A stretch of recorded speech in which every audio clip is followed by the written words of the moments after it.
अर्हं नमः। यह संस्मरण सन 2000 के अमरकंटक चातुर्मास का है।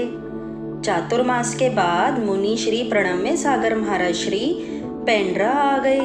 विहार के समय सहज चर्चा चल पड़ी कि यहाँ से सम्मी शिखर पास ही है और हमने कभी तीर्थराज की वंदना नहीं की है।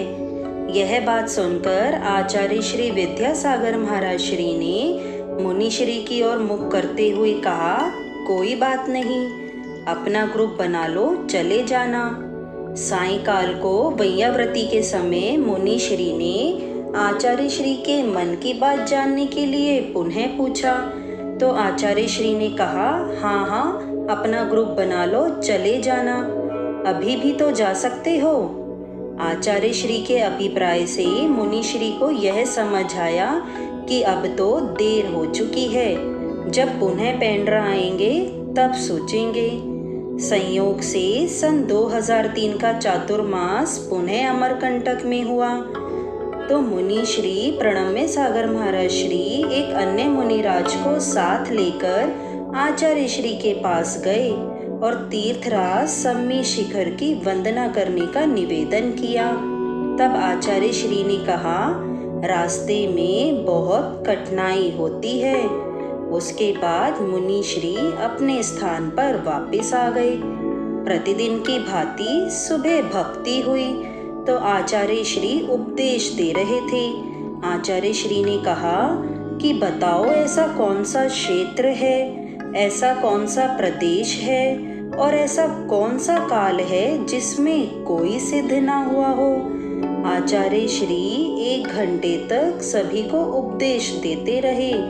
तब सभी साधुगण उनका उपदेश सुन रहे थे तो चर्चा समाप्त होने पर मुनि श्री समय सागर महाराज श्री कहने लगे कि आपको आचार्य श्री ऐसे समझा रहे हैं जैसे आदिनाथ भरत को समझा रहे हों। तब मुनि श्री ने कहा, अब हम कभी भी कहीं जाने की बात आचार्य श्री से नहीं कहेंगे। और आपको पता है उस दिन आहार में क्या हुआ?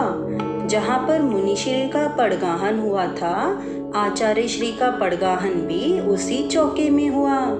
तो मुनि श्री का आहार अभी शुरू नहीं हुआ था तो मुनि श्री खड़े हुए और बड़े ही प्रसन्न हुए। उन्होंने आचार्य श्री का आहार प्रारंभ कराया।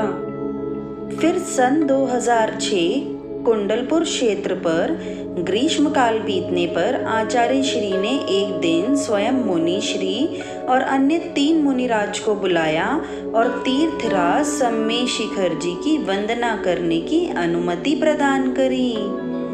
तो मित्रों, आचार्य श्री के अंदर अपने शिष्यों को समझाने और उनको परखने की अद्भुत दृष्टि है।